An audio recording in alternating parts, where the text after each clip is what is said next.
Welcome to Inside Coverage. You know the deal. It's the how and why behind everything going on in the NFL. He's Charles Robinson. He's Frank Schwab. I am Jason Fitz. We got a lot we're going to get into. We got some Hall of Fame talk to get into because the Hall of Fame game is actually weirdly right around the corner. And C-Rob is in a hotel room, which means it must be training camp time. First and foremost, C-Rob, we racking up the miles. Like, how, by the time you get to the end of training camp, are you like, do you get personalized notes from the hotel thanking you because you've gone to so many of these things? Like, are we living a life of luxury out there now? I don't know if it's life of luxury. I'm in a Glendale Spring Hill Suites right now. Boy. You know, I don't want. I'm going to be careful here. I don't want to say disparaging things about you know, shaking out the covers before you sleep at night to make sure there's nothing in there. But hey, you know, it is what it is. It's not all. I will have had how many days of hotel scrambled eggs will this be for me? that's it's a couple weeks. By the end of it, it'll be like 5 weeks of hotel scrambled eggs. So it's always amazing when you do a bunch of hotel life and you realize that some places have real scrambled eggs and some places have dehydrated powdered scrambled eggs. Yeah, and the minute it's not you walk the real up, deal. Yeah, you know the difference the minute you walk up. That's how you know things are good. I'm just trying to delay the inevitable because C-Rob got to see the cluster you-know-what known as my beloved Raiders. Like the annual tradition like no other. You can rely on death. You can rely on taxes. You know, you can rely on weird player things happening during training camp every single year in Vegas. Like it just happens. So Christian Wilkins last week was unceremoniously released from the team. Injury settlement. It's very controversial. What's the latest vibe around what's happening in Vegas with Christian Wilkins, C-Rob? Yeah, you know, I mean, it was pretty clear. So I was driving in when this all happened, when he was released. And, you know, I think to the wider league, it was a surprise because no one had understood that the Raiders had voided his guarantees a month earlier, or that he, you know, had not properly healed from this Jones fracture at this point. Although there was some, clearly some indication heading into camp that he was not going to be practicing. So it was sort of like, okay, he's had a long time to deal with this Jones fracture. Why is this lingering?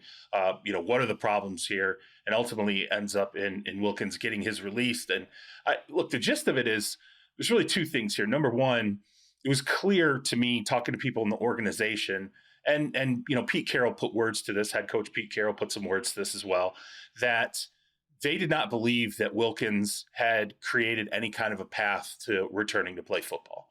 And that just, with this new regime between general manager John Spytek and Carroll, it's a non-starter. If you're not going to show up, you're not going to be able to play, and you're not showing the inclination to get yourself on a track to getting back on the football field, they're not going to stick around with the decision they didn't make, which is signing Christian Wilkins. And that was made pretty clear to me, you know, talking to people in the organization. Hey, he has not played a snap for the new regime here. So that's number one. There's no tolerance here. If you're not on board, you're not going to be around. And I think they mean that in almost any respect. They're not going to drag around mistakes. But number two that I think is interesting here is, you know, when you're withholding guarantees or you're canceling out guarantees in a contract, you really have to do that through conduct detrimental to the team. And you have to then, of course, it's going to be attacked by the NFLPA, the players union. They're going to appeal it. And you have to show what is the conduct detrimental. So the question arises, is it Christian Wilkins saying, I got a second opinion here about needing a surgery. I've been told I don't need a surgery, and the team disagreeing? Is that enough for conduct detrimental, or does it have to be something else? And I think that's the underlying question here is, what are the Raiders going to argue in terms of conduct detrimental? Because just getting a second opinion on his foot from a medical standpoint may not be enough to ultimately void the guarantees that were remaining in his contract. I mean, I think this is fascinating from that standpoint of, I mean, if you're a guy with guaranteed money, a lot of guaranteed money, like Christian Wilkins, and you say, no, I don't want to get surgery. Right. And the team says, you have to get surgery or we're voiding $48 million in guarantees. That seems really weird to me. That seems bad. That seems like a terrible precedent. So I wonder, I'll ask you, do you think the Raiders have anything to stand on here? Like, I don't. Like, I look at this just on the surface and say, if this is just about, hey, I got a second opinion, I don't think I need surgery, I can work through this. And the team is like, if you don't get surgery, we're taking all of your guaranteed money away. Like, I mean, just medically, it's like, you can't force a guy to have surgery, can you? Like that just seems really like a precedent that the league doesn't want to. I mean, I'm sure the league would like it. The Players Association doesn't want that. Right. I mean, I think you have a point. Like, first and foremost, we don't know if the Raiders are showing all their cards here. You know, there could be other things, other incidents behind closed doors or inside the locker room or elsewhere that ultimately they are going to roll forward as the reason why they think it illustrates conduct detrimental. You know, I think you're going to have a hard time arguing this, but there's also the pathway where you could say, look, the conduct detrimental for us is once we said we believe you need to have a second surgery here to get this fixed, and you said, no, I have a second opinion or a third opinion or however many opinions, I don't need surgery, then what is your plan to once again return and play for the Las Vegas Raiders? And if you're refusing to give us a plan, or there's some sort of lack of communication here, you know, from the Raiders standpoint, are you reaching out and saying, okay, you don't want this surgery? You tell us how you're getting back on the field for us. You tell us when you're going to get in here. What part of our program are you going to be taking part in? What's the timeline here? And you're not getting communication on the other end of this, then I think it's an uphill climb here. You could argue, hey, look, we need to know, when are we going to have this football player who we're paying, you know, tens of millions of dollars back on the field, and there's no communication from their end. Again, I think that's an uphill battle, because you're going to argue over whether the Raiders are essentially putting pressure on to have the surgery or not. It's, you know, the grievance is going to be interesting, but the bottom line is pretty clear. The Raiders are like, look, one way or another, whether we get that money back or not, whether we continue to withhold those guarantees or not, players are not going to be here. If we feel like they are not on board with us and they're not going to be in here playing, practicing, you know, getting with the program, we have no problem moving on from those guys. It's a heck of an expensive statement, I'll tell you that. Yeah. Real quick, Charles, can you remember anything like this before? Because I couldn't. I was thinking about, you know, there's been guys who get guarantees voided over legal issues, right? You got in trouble with the law, we're taking back your guarantees. That has happened. I can't remember something like this where there's been kind of there's a medical issue and we're taking your guarantees away because you don't agree with our treatment plan, basically. I can't remember anything like that, ever. Well, if that's the case, I mean, again, I think there's still some nuance that's lacking here because of all the parties are keeping a lot of the details surrounding this, you know, locked down, and I think it'll define itself as we move forward, and especially once we get into the grievance hearing. But no, I mean, I can't but remember even any type of voiding guarantee, especially to this level. Maybe there's been lower level, we forget, but this is tens of millions of dollars. I can't remember other legal issues this really happening. Doesn't there have to be some confidence within the organization to go down this path? I mean, like, I know John Spytek is a new GM, but Pete Carroll is not new to football, right? So they've got to have some, like, that's one of the shocking things to me. If this was an all-new regime that had never run a football team, then you'd say, okay, maybe they're just trying to create new precedent, and that's one thing, but that's not what they're doing. And then, C-Rob, the fact that, as you mentioned, these guarantees were negated a month ago, and nobody heard about it. And now we hear, you know, Josina Anderson, this is her tweet. Some league sources believe an incident involving a teammate may have factored in part into the Raiders' fatigue and release of Christian Wilkins, that he was playing around. But now there's all sorts of rumors that there was some sort of problem in the locker room. Like, all of this was kept so wildly quiet. To me, if you're the Raiders, you have to believe you have some standing to go down this road, because these people have seen enough football to know the uphill climb they have in front of them, haven't they? Right. Well, there's a lot of ambiguity in what, you know, Josina, you know, puts on social media. But I get it. Like, I understand this is, I think, the path as a team. If you feel like, hey, look, you know, arguing the medical part of this is not going to get us there in terms of being able to keep this money. We have to come up with something else here, or we have to plant our flag in something else to be able to make sure we don't lose this fight and we can continue to withhold the guaranteed money that's remaining. What are those incidents, right? So, you know, I think creates a perception here that, hey, it's not just about the medical, it's more. And again, I think that's something that's going to continue to leak out of the organization. You know, it's difficult to just say, well, hey, maybe something else might have happened. You know, maybe something might have happened in the locker room. Maybe something might have happened between Wilkins and a teammate. I feel that feels a little loose at this point, and you know, until the Raiders can put a finer point on that, if that's where they're going, um, again, I think it's going to be ultimately an uphill climb, you know, for them. And in terms of, you know, setting precedent here, you know, I don't know, man. There's been so many grievances over the years. There've been so many, you know, contract disputes. I mean, you go back and you look at like Pete Carroll and Earl Thomas with the Seattle Seahawks. There were times where, you know, you wandered into the conduct detrimental, you know, realm there between those two individuals. You wonder if this is sort of a pattern here with Pete and, you know, another player, and you know, that's a playbook that he's ultimately going to. But look, I will say this about the Raiders. Again, when this went down, when you talk to people in the organization, it wasn't so much about the money. It was really about the message. It was about, look, this is what we're about. If you're not going to be here, that's what, and I think whether they get the money back or not, that's going to continue to be the thing they underline. Like, if we need you here, we need you to be about football. If we feel like you're not here and you're not about playing football, and clearly they didn't think Wilkins was, we're gonna go our separate ways, and that's just how it's gonna be. And the funny thing about all this, and me and Fitz were texting about this, Christian Wilkins is like the last guy you would figure from this. Right. Like there was, and who knows? We don't know everything about every guy, right? But Christian Wilkins was propped up as a great culture guy, good teammate, you know, no red flags off the field when he signed this $100 million deal. Yeah, it's one of the few times, guys, that my phone has ever blown up with positives from y'all. Like, not from you guys specifically, but we all know I got enough friends that work around the league. Usually they mock me when the Raiders make a signing. Christian Wilkins was one of the few times that I got text after text of like, no, this is a home run. Like, congratulations. Your organization did something really smart here. And yet again, I can't have nice things. What about, give me hope, C-Rob. Give me some reason. Can I start to just sit back, pop my feet up, and have nothing but endless hope about Ashton Jeanty yet?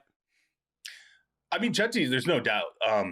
They're absolutely amped about Jeanty, and you know, you get out there and you watch him, and you see the contact balance and all the things that you saw in terms of his draft stock being where it was. You know, he really should factor into the passing game. I think he's getting a lot of opportunities to catch balls out of the backfield as well. I think, you know, you wonder, let's see how the offensive line comes together. That surely is going to impact him.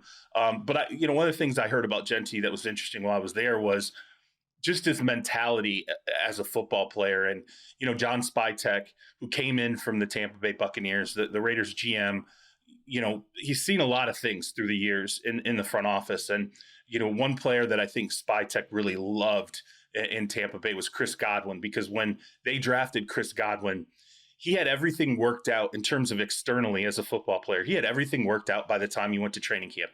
He had bought a house, taken care of his car insurance, learned the area. Hey, where am I going to get this? How do I, you know how to navigate, you know, the community I'm in, all these different things. Then he hit training camp. And once the regular season began, you know, Chris Godwin's rookie season, he was like a complete pro already. And from what I've heard, Jeanty's been the same way. Bought his house, like buttoned up everything he could possibly button up outside of, you know, what he has to do in the facility and on the football field, so that, you know, from an integration standpoint, once the regular season starts, he doesn't have to figure anything out. He gets out of camp. He's like a veteran. He's already part of the community. He already knows where he's living. He knows how to get back and forth from the facility. Just all the outside details, it sounds like Jeanty's already taken care of those. And I think it reminds that front office, particularly Spytek, of how Godwin handled himself. And that was like sort of a gold standard player in terms of coming into the league and being a pro, like right off, you know, from their first step. And so to compare, I think Jeanty to Godwin from that standpoint is definitely a positive for the Raiders. You know, in terms of the rest of the team, it'll be interesting to see how the offense develops. I'll tell you this, Brock Bowers might, I don't know what the record is for touches for a tight end, be it, you know, running the ball, catching the ball. Bowers might break it. You know, you watch them from an offensive standpoint, and you know, Jacoby Myers, I think clearly fits with Geno Smith. There's no question about that. I think there's a lot of other chemistry that needs to be worked out. But just watching what Chip Kelly's doing with Brock Bowers, he's going to line up everywhere. They're going to run reverses. I wouldn't be surprised if he lines up in the backfield. He lines up in line, in the slot, outside. that was like the one guy in practice. I'm like, oh my God, like he is going to get a ton of touches this season as long as he holds up and is healthy. So if you have an opportunity, if you're in fantasy football and you can get Brock Bowers, do not hesitate. I am overjoyed right now. This might be my favorite segment we've ever done on Inside Coverage. I will say this though, C-Rob, when you mentioned Brock and you mentioned what makes Ashton tick, I do think that we always talk about how do you change culture within an organization. And full transparency, we were talking as we connected today. As a Raiders fan, and I know people within the organization that will roll their eyes to the fact that yet again another coaching regime is coming in, and yet again another coaching regime is saying all the right things. I don't know. The more I just think about it, if coaches alone can really do anything other than ensure that they bring in people that actually change the culture. And that's what I think when you have a particular, in Vegas particularly, I think you need a particular type of business first, gonna get the job done. Like it takes a certain hard hat mentality to avoid everything else. Because I, as somebody that grew up there, I've always said Las Vegas will find your weakness and it will exploit your weakness. And certainly when I was 22 years old, if you'd have handed me $30 million and said, go live in Vegas, that wouldn't have worked out well for me. So I think it takes a special type of professional to go in and really be part of something. And those are the keys that long-term, maybe this year the Raiders aren't, a massive step forward. They're not winning 10 games, obviously, but these are the building blocks that can help them get there. Yeah. And maybe that is part of why, you see the front office being so excited about how Jeanty handles himself outside the building, because when you're in Vegas, there's a lot outside the building. It's not like a lot of other communities, certainly not like Tampa. I think there's more to do in Las Vegas than there is in Tampa. But one other thing I'll say too is you kind of go through the organization and, you're like, all right, let me find out some more about John Spytek and really what he's like. It's not hard to see why Tom Brady, who obviously is a minority owner there and overlapped in terms of the Michigan experience with John Spytek, it's not hard to see why Brady has a connection with Spytek that matters, because I think they're very, very similar. From every indication I got from Spytek, he is, for better or worse, however you feel about it, I would not say he is a new age GM from the standpoint of like, let me know all your feelings. Let me know, hey, what, let's talk about all these other things that you have outside. Like, he's about football. He's like, we want you here. We want you in the building. We want you worrying about football. We want you playing about football. We want football to be your number one priority in life. So when you hear players who come out and say, and it does happen, including with some highly drafted players in the past several years, you've heard players come out and say that football is not necessarily the be all end all in their lives. I don't think Spytek's that kind of guy. He's not about that. And guess who else is not about that? Tom Brady is not about that. He's like, you're going to be a professional football player? You're going to be a professional football. That is your avocation in life. I think Tom has illustrated it. We've seen things happen in Tom's life that have indicated, and we've read books that have indicated that Tom cared about football more than almost anything else, maybe other than his children. And I think Spytek fits kind of that mold. And to me, that is why he ended up, being the general manager of the Raiders. All right. So we have a better sense right now of where the Raiders are. You've also been in Arizona, and Frank and I have laughed a little bit about the Cardinals over the course of this offseason, because I feel like Arizona's just sort of forgotten. I just don't feel like anybody's really talking about them one way or the other. So what did you walk away from Glendale thinking of expectations for this Cardinals team? It's funny too that Arizona's forgotten, because, had they not finished 2-5 last year, people forget that, through the first 10 games of the season, I think they were 6-4, and they were actually way above people's expectations. And they were a team that, was staring at, pressing for a playoff run. And then they go 2-5 in the final, 7 games. And obviously they lose some really disappointing games in that stretch. I think they lost 4 division games in that final 7 games. And, they bottom out still, though. I think I believe 8-9 was still above expectations for where the Cardinals were last season. What I think is interesting when you look at the Cardinals, though, is I went in here 3 years ago, met with Jonathan Gannon, the head coach, met with general manager Monty Ossenfort, and they were like, look, here's how we're going to build the team. We're going to get rid of a lot of guys. Okay. Right now we're going to slash some guys who have been paid. We're going to slash some guys who have been high picks here. because they're not about our culture. They're not about where we want to go with this. There's going to be a very specific way we want to build and a very specific type of football player we want to build with.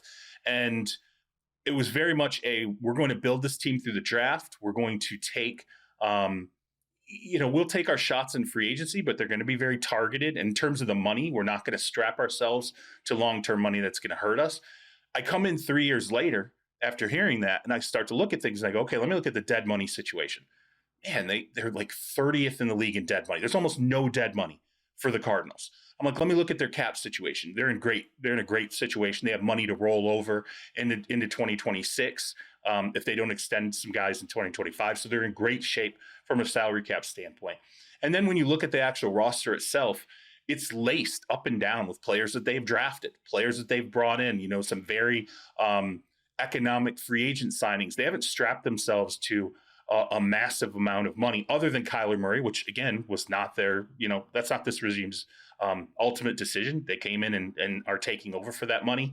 And so I think it is low key, like the Cardinals should, given what their base of talent is, if everyone's healthy, particularly along the defensive line, they should be a team that can potentially push for, let's say, I don't know, a 10-7 season, which might be able to get you into the playoffs in the NFC West. That's a huge season for the Cardinals. It is. Yeah, it is. And, but look, the things that could potentially hold them back, there's questions along the offensive line, like almost every other team in the league. I think when you get beyond Marvin Harrison Jr. and Trey McBride, there's, okay, who's our next pass receiver here? People point at Michael Wilson. Michael Wilson might be a 2B, a 3A. I think they still want a very impactful number 2 wideout. So I wouldn't be surprised if that's something they continue to look for moving forward. And then it's Kyler. And that's Kyler where Murray, it is. I was wondering if you were going to get to that. Right. Because what's the ceiling with Kyler Murray at this point? Like, it's at some point, it's like, I think we've seen Kyler Murray. I just don't think there's another level here. Do you? Like, I kind of wonder about that. Every season, off season, I've come in here for 3 straight years. It's been like a referendum year for Kyler Murray. It's like, okay, this is the year where, but I really, truly I believe we're there now, because what they have now done, this regime has said, okay, we're going to get him better in really 2 distinct ways. We're going to improve the talent around him, give him the best possible offensive teammates as a unit to play with. Marvin Harrison Jr., I think he's up to like 220. He's gained weight. Like he looks thicker, looks stronger. But again, he hasn't gotten any faster, right? Like he's going to be as a route tactician. That's really how Marvin Harrison Jr. needs to get better as he moves forward. But I think they're confident in him taking another step as their number 1 wideout. Trey McBride has the ability to be one of the, elite tight ends. He showed it last season. He can be there with Kelsey, Kittle, Bowers. Like he's in that group from a pass catching standpoint. They're going to run the ball a heck of a lot with James Conner and Trey Benson. But they've augmented the offense a little bit for Kyler too, in that they're like, okay, if the offensive line isn't perfect, we're going to move the pocket more. We're going to try and roll out, Kyler at times. We're going to give him an opportunity to make plays, not necessarily inside the box. There's, I think, again, the running component of Kyler's game is going to be accentuated. So is it a referendum season for Kyler? Yeah, I think it is, because they're like, look, we're improving the pieces around you.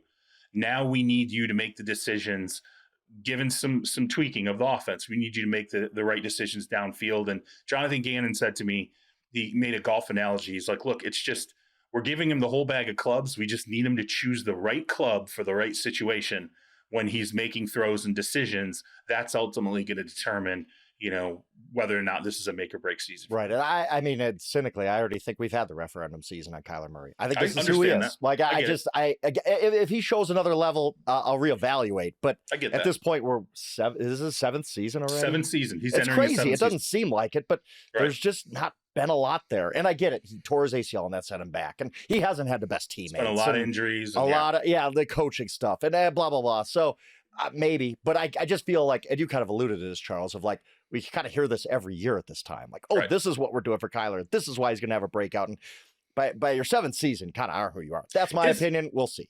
I think that what keeps them coming back too, and what I think, let's say Kyler Murray even had a slightly above average season this year.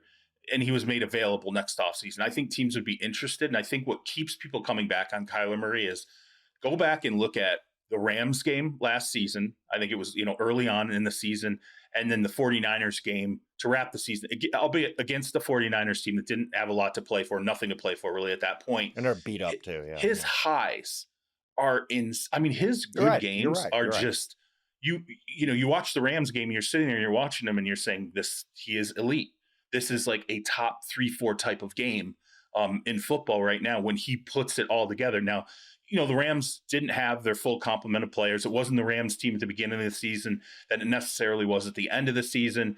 But again, it's just that his highs, his ceiling is so crazy and so much fulfilling of why he became the number 1 pick in the draft. The problem is his lows are still way too low. And when you talk to people in the organization, what they tell you is our biggest thing is that can we raise the floor on him? Can we raise those lows to adequate?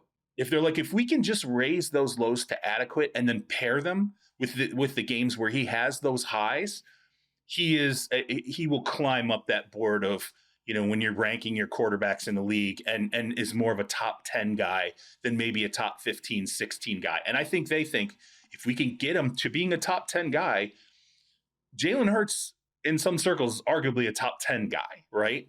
And you had to build a lot of things around him in terms of the Eagles to, turn him into, I think, the Super Bowl winning quarterback that he was, having the running game, having the defense the way that it was, having that offensive line. I mean, Jalen Hurts has a wealth of things around him that have helped him, really achieve that lofty status.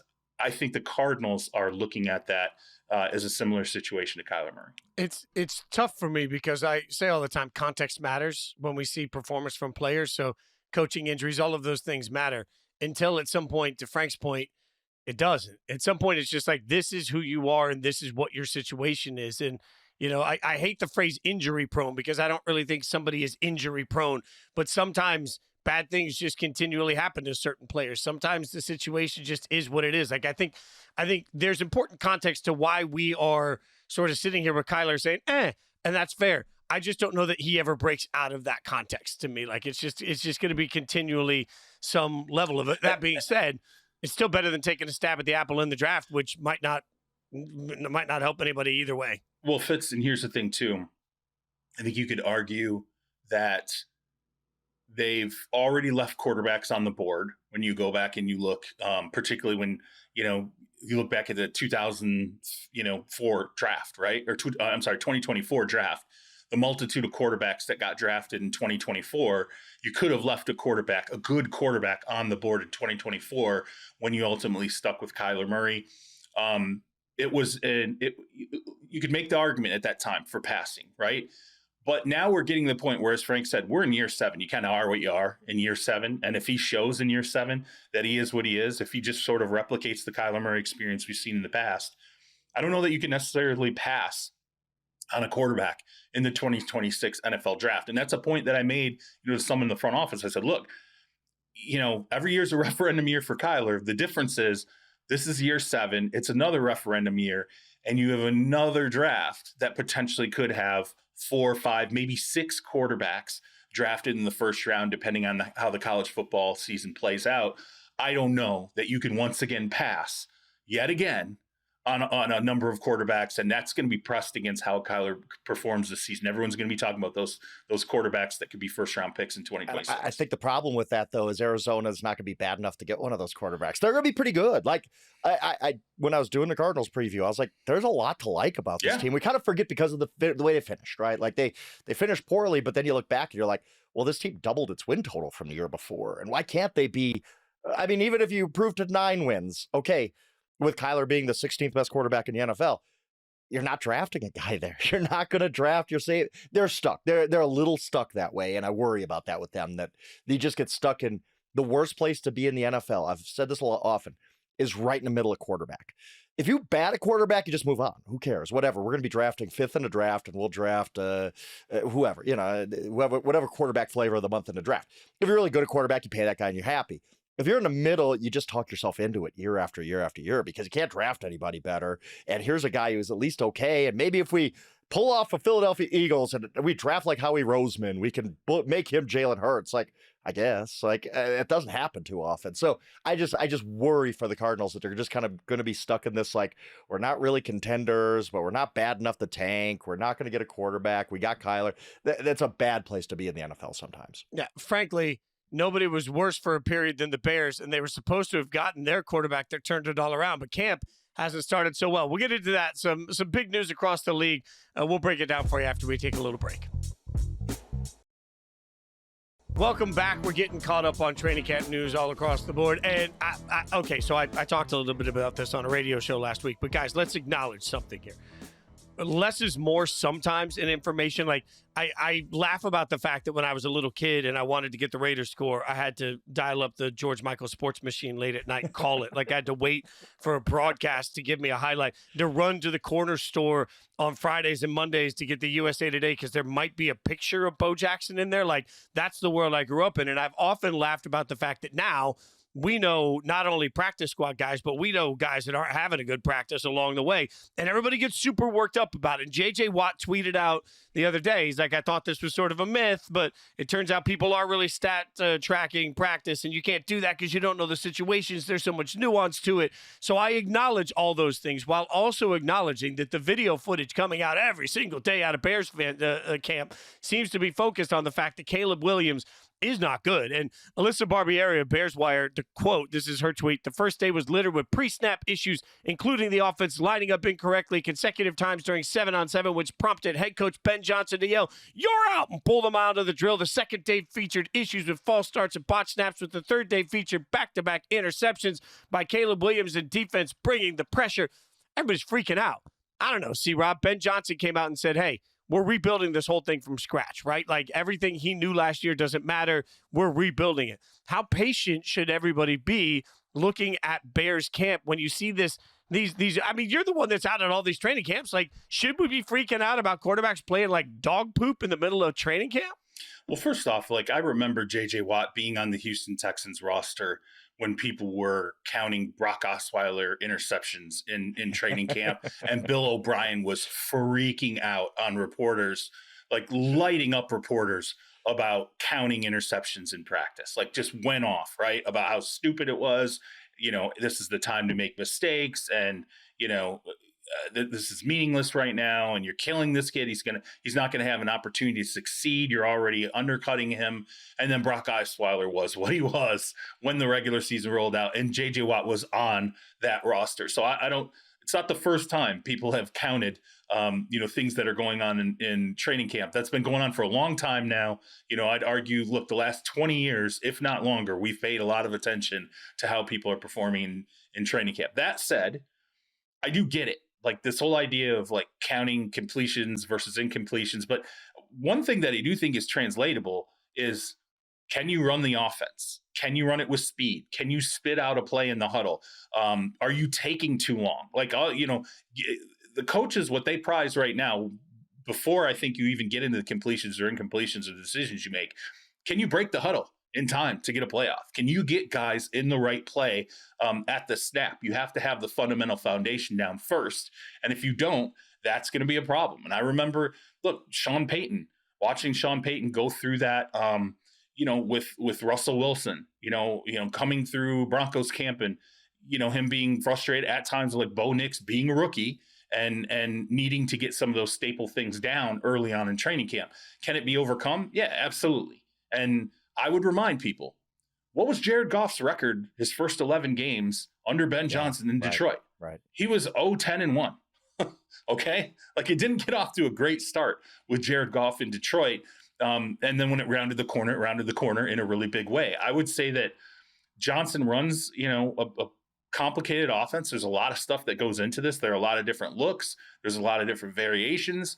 Caleb Williams is probably going to be swimming a little bit, and that's just what you're going to have to deal with right now. Do I think it's reason for people to absolutely panic and go, Caleb's a bust? The worst version of him that we saw in 2024 is really ultimately what he's going to be.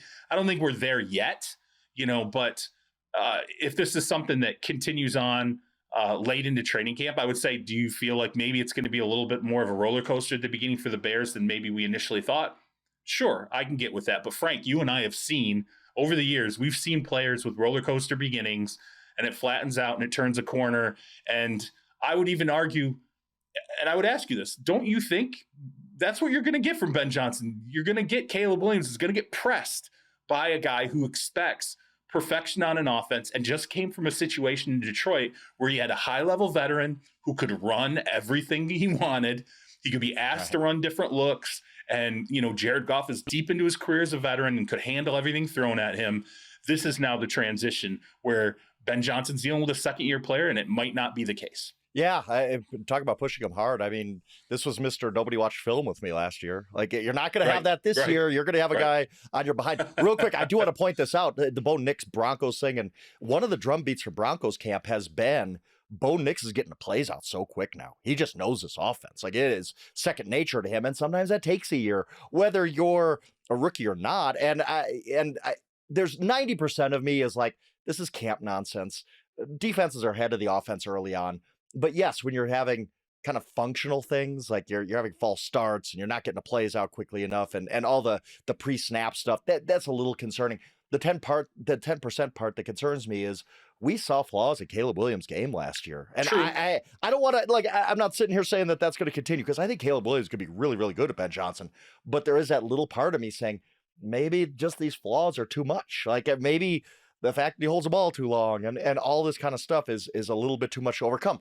It's still 90% saying I think this is going to work. But to your point, maybe they do have a slow start to the season. But the problem with that is if you have a slow start to the season in the NFC North in 2025, you're buried. Like, this is the best division of football. So I worry about that for the Bears. Then we're going to freak out because, again, we don't give anybody patience anymore. And if they're 1-4 coming out of the gates, we're gonna be like, oh my God, Caleb's a bust, Ben Johnson's not a great head coach, and all this stuff. Where, to your point, maybe it just mid-October, all of a sudden we look up and we're like late October, early November, we're like, wow, Caleb Williams had 345 yards and 3 touchdowns in that game. This thing is kind of coming together. It could be that kind of a season for the Bears. I would urge a little bit of patience here because look, I get it. Everyone there is so excited about Ben Johnson coming in.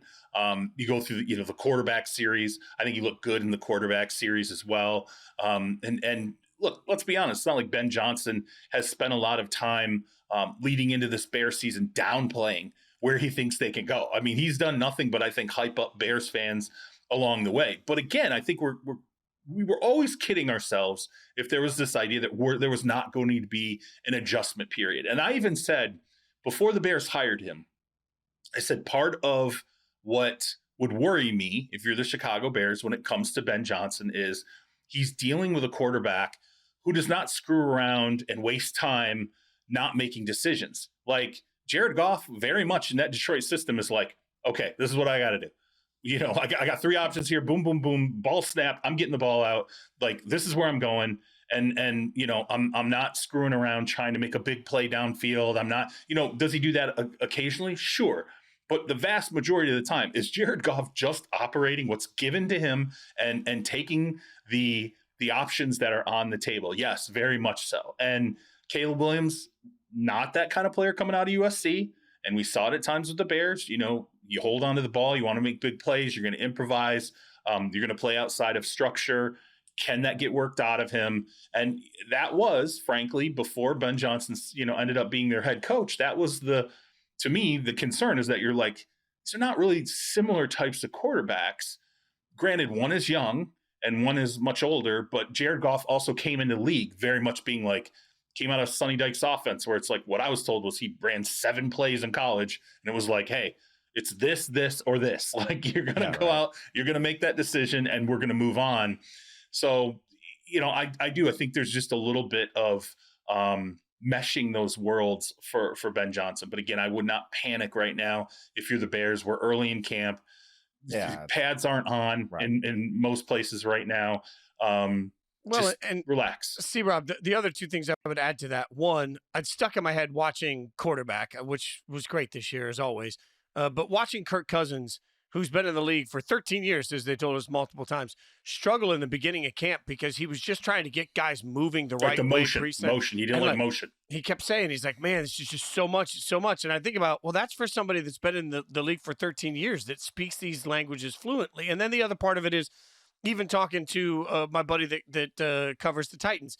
He was talking about how Titans fans are struggling right now to, like, they want to make a big deal out of everything. Well, situations matter in practice. Like, are they running 3rd and longs, right? Because if the whole set that they're running in practice is 3rd and 20s and Caleb throws some picks, that's way different than if the whole set is 1st and 10. And 1st and 10 can be from the 25. It can be from the 45.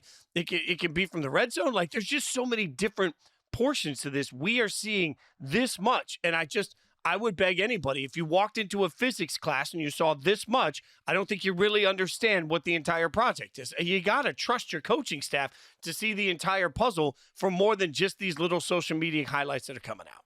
Yeah. I mean, we've become very reactive in camp. People have brought up the Jamar Chase camp again, and we'll never forget that one, right? Jamar Chase, all of a sudden, it was the stripes on the ball. He can't catch anything. This is the massive. Yeah, remember he couldn't catch. He kept dropping things in camp. The stripes on the ball. Yeah. Yeah, I think he had like 4 or 5 drops, and then it was like, oh my God, this guy. It turns out he's just a bust. They made the wrong pick. It's the Bengals, and so look, we get way over our skis with assessments, and everybody relax. It's going to be, a transition period. Maybe the Bears aren't going to be, a playoff team in the NFC North this season. Are you really going to care? I mean, I'll tell you what, the Lions looking back have forgotten the 0-10-1 start with Jared Goff, right? Mm-hmm. They've been like, oh, that's right. Yeah. We almost fired Dan Campbell. Oh, like, yeah. We Dan was on a hot seat. Yeah. It was like so people forget about that. All that really matters is the long run here. And I would say, again, invoking the quarterback series, Ben Johnson had so much belief in Jared Goff, and they were so settled and worked out, and the seams were so well hidden that in that stumble bumble play, he actually asked Jared Goff if he could drop the football on the ground to simulate a fumble. I've never heard of that in my life, a coach saying to a quarterback, could you fake fumble it and actually drop the ball on the ground? Like, I'm like, wow, they were really comfortable together. I mean, even Jared Goff's like, you want me to drop the ball on the ground? Like, I don't know if that's a good idea. That made my heart just skip a beat anyway. I did think it was of note, too, when Jared said, hey, a great offensive play caller, you know what's coming. You know what they're going to call. And I was thinking about that with Ben Johnson and Caleb Williams. Like, they together have to grow to the point that Caleb Williams knows what he's going to call. It's process. So if I can't freak out about that, can I freak out about Terry McLaurin returning but holding in possibly? Like, look, 4-day holdout cost him $200,000. He comes to camp, and then it's like, I came to camp, got a little ankle issue, not going to run. Immediately, everybody screams, hold in. Can I freak out about that, C-Rob? Well, Let me freak out about something. You get back in the building because, look, if you're losing money, right, your agent is like, hey, man, there's a way to do this without losing money. You go in and you have, hey, your back's feeling a little achy. It's an ankle. It's, hey, my knee is a little bulky right now. I've got some swelling. Like, you come up with any reason ultimately to not get on the field. I think the good thing is he's in the building, right? He's around his teammates. I think you have an organization that does want to do a deal with Terry McLaurin. I think the feelings that help to get a deal done are much easier to embrace when you have a guy who's in the building. And by the way, you can talk to. You see him. Yeah. You can talk to him when he's in the building. Yeah. When he's not in the building, all it takes is agent doesn't pick up the phone. He doesn't pick up the phone. They're ignoring it.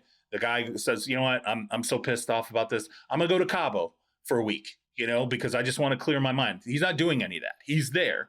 And that matters. And by the way, he's not out on the field, but he is in the classroom, right? And being in the classroom also matters. So I think in terms of getting a deal done, it's better for a guy to be in the building than not in the building. And so far, I think everything that Washington has said has led me to believe that they're going to get a deal done here.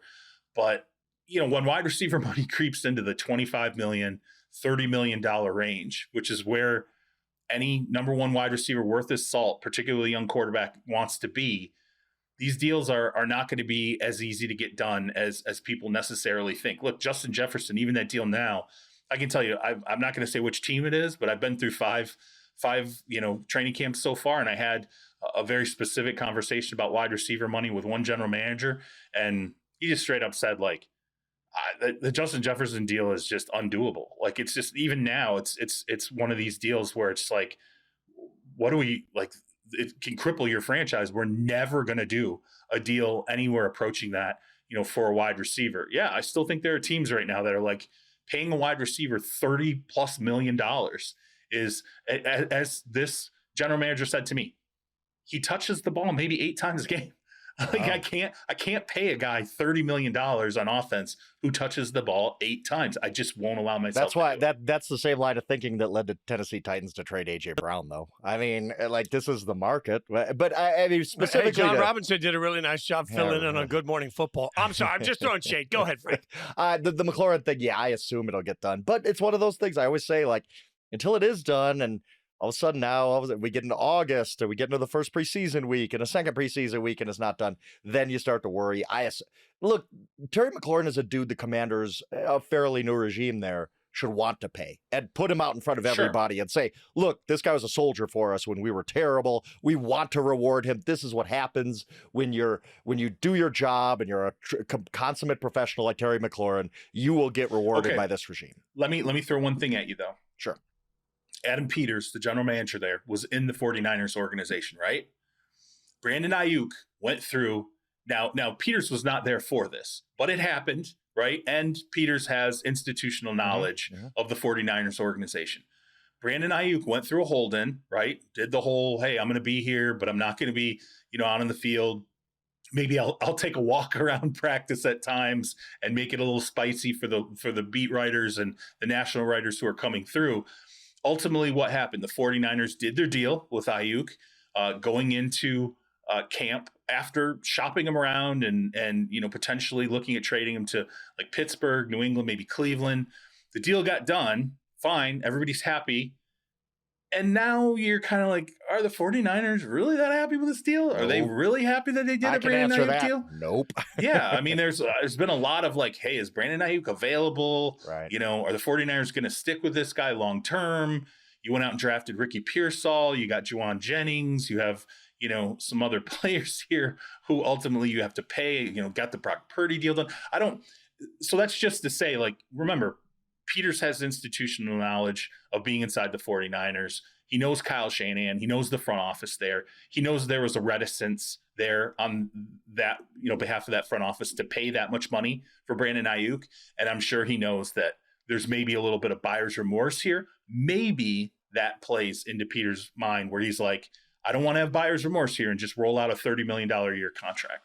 I'm also looking at, we spent a lot of time talking about the future quarterback in the NFL draft.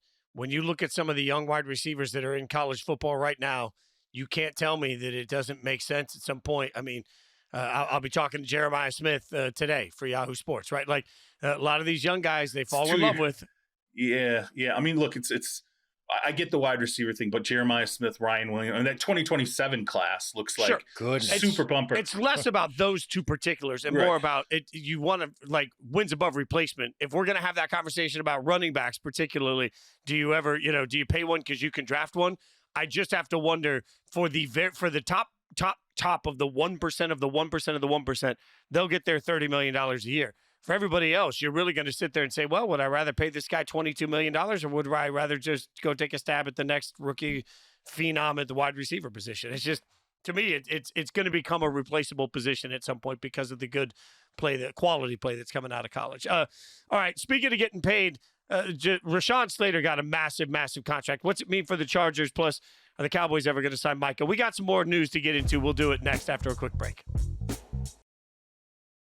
Welcome back. Chargers have extended Rashawn Slater 4 years, $114 million, highest paid offensive lineman in NFL history. C-Rob, you were at Chargers camp last week. How do you feel about the LA Chargers right now? Yeah, I mean, there was no doubt this was going to get done, right? I mean, this guy, if it didn't get done, he was getting franchised.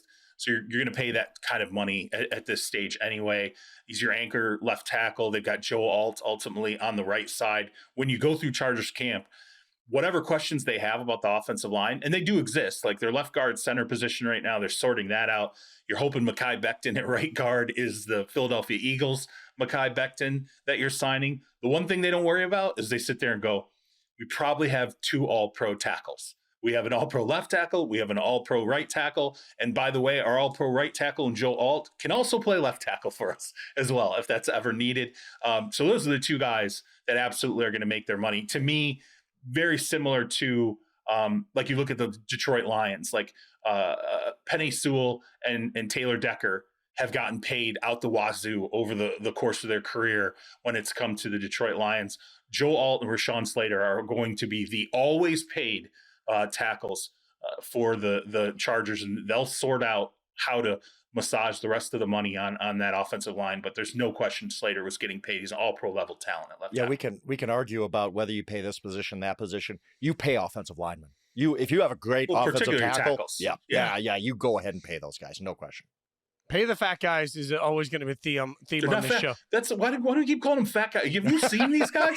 Yeah, tackles don't. They're huge. They're huge. Tyron Smith had a 6-pack. Right. Okay, like he was like you're talking about like a 6'6", 6'7" offensive tackle who what was Tyron Smith, 320 with a 6-pack? Like you're like, come on, man, these are not fat guys. The first time I was around a guy like that was Ryan Clady back in you remember Ryan Clady with the Broncos, the first round pick out of Boise State.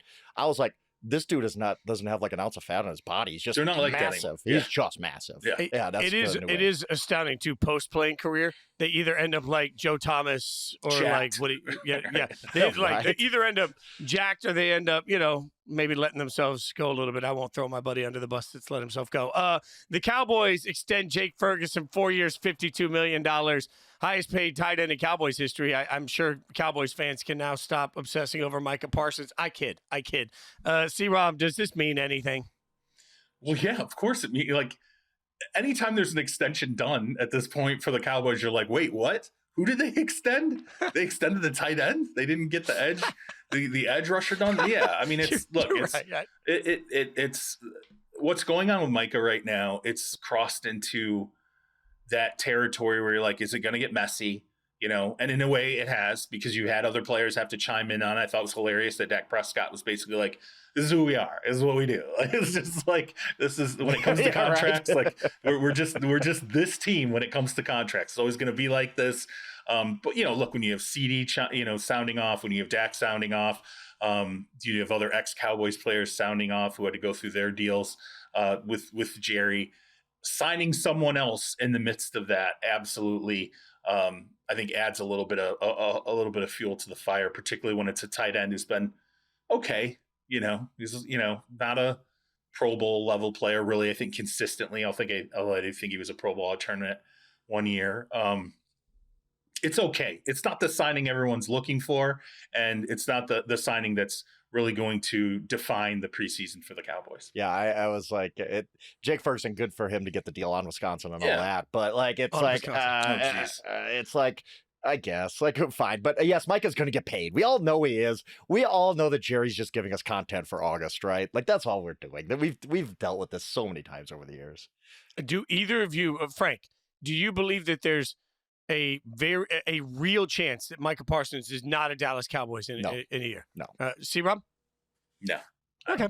There we go. All right. We're all in agreement on it. All right, go all the way across the board. It's wild. It's chaotic. C-Rob, where are you headed next? Where everybody, by the way, you should be checking out the Yahoo Sports app to see everything that C-Rob is writing as he goes on his training camp tour.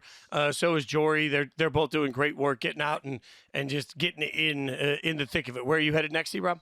Tentatively Niners, Broncos, I believe, Vikings, it's in flux. We're kind of building the railroad as I go.